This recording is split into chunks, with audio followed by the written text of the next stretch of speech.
I was trying to define what it feels like to be homeless. 4 pages worth of defining. I wrote, as I write this, I'm a man who's a work in progress. Life's been somewhat of a jigsaw puzzle. The has been overturned and all the pieces are there. They just need to be sorted out and put in place. I think that's the joy of life, putting the puzzle together, making sense out of the little bits and pieces. I suspect if one's puzzle were ever complete, there'd be nothing to strive for, and life would be meaningless. I wanted to focus on a word. That word is hope. Hope is a belief in good outcomes, the act of looking forward to something favorable or pleasant in the future, with reasonable confidence that what is desired is attainable. Hope is the fundamental element to a happy, prosperous life, and yet that is simply a definition. To understand hope in life and what happens in its absence, I want to focus on how hope manifests itself to a homeless person. I suppose one could define homelessness as not possessing a place to live or a residence. That's just a definition. I would define it as a lack of hope, a place to be comfortable, and a safety zone where you can build a life and define yourself. A place you can make your own, and a springboard where you can take on the challenges of life. No one I've met in my experience has chosen to be homeless. It happens slowly. Someone loses a job, a relationship, car breaks down, health issue. Sometimes it's a bad decision and it spirals out of control. Could be addiction. I guess that being said, the reason people are homeless really shouldn't be such a focus. It's something we have to deal with. When you do find yourself homeless, regardless of how it happens, it has to be dealt with. You feel as if everything that is you is evaporating and leaving your skin in the morning. You know of the existence of a warming shelter, but you can't believe it has come to that. And you do your best to figure out how to avoid it, because the only thing more miserable than being homeless is admitting to yourself that you're homeless and you can't take care of yourself.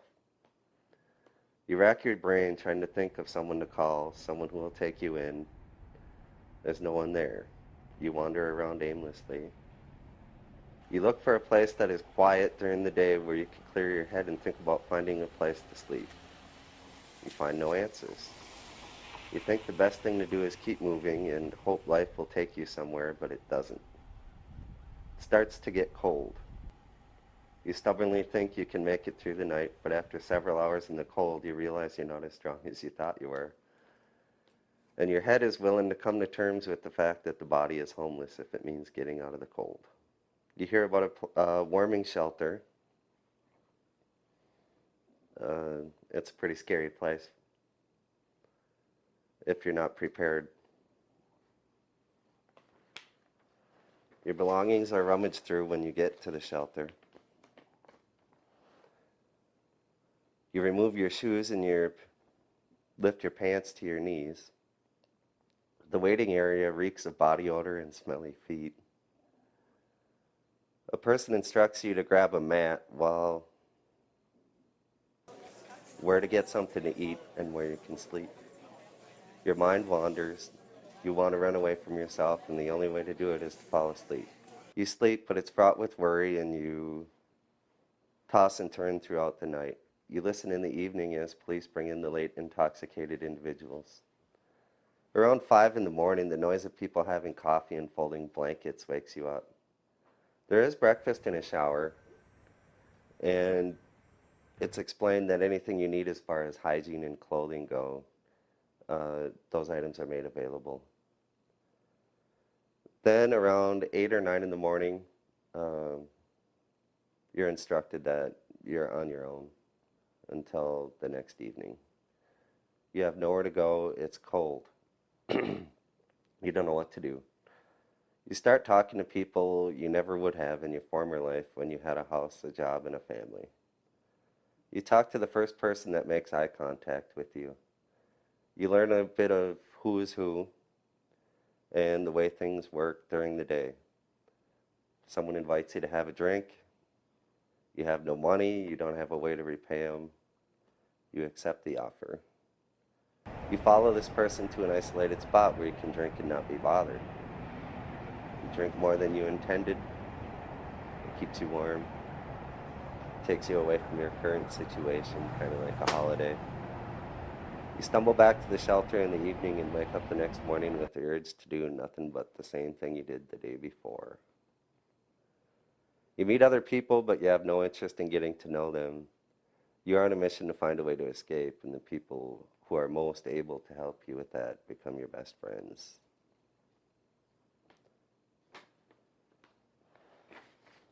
Then you hear about a place that is different, a place that is accepting, understanding, and knowledgeable about your plight.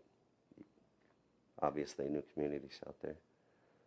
When you enter the doors, the staff treat you like a human being. The rules are explained. There's no escapism. There's no tolerance for substance abuse. A place where the realities of life can be confronted, and you are working toward getting past the situation you found yourself in. There's accountability here. The last time you knew accountability was when the person who was feeding alcohol to you on the street determined it was your turn to hustle up some cash for a drink. That duty made you nervous, and you never knew what the person would do or say if you couldn't follow through when it was your turn. This is different. There is hope for good things. The despair that was once pervasive has been transformed. You have goals. You aren't told what your goals should be. There are people that help you determine what they should be, but you are always given input. There are very qualified individuals that can help you with the pains of addiction. You are given a real bed and a place to stay during the day. The resources you need, which are not handouts because there are expectations that you follow through with action plans the staff has helped you create. You are given chores which help you feel as if you are a part of something. You feel as if you are a part of another family, one that you don't have to hide from, one that can help you look at your faults without judging you, but rather build a roadmap to a complete puzzle. You have clean clothes, you have food to eat, you are connected to the physical and mental health resources that you require. You have a telephone to use, you speak to your family. The fear that was once surrounding you like it somehow sucked you into its gravitational pull is now replaced with hope.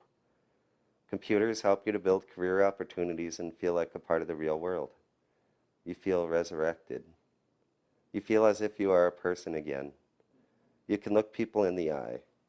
You are thankful for the accountability because you never want to go back to that feeling of emptiness and despair again. You once felt like you were standing in the eye of a hurricane and the rest of the world swirled past you, or the rest of the world was separate from you under a biodome which you were not a part of.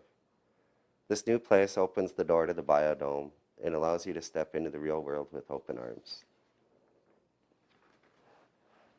I used to judge myself by the mistakes I made, and I know there's a lot of work and some ups and downs in the future, but I have come to learn that we shouldn't judge by the mistakes we've made, but by what the mistakes we've made have made us.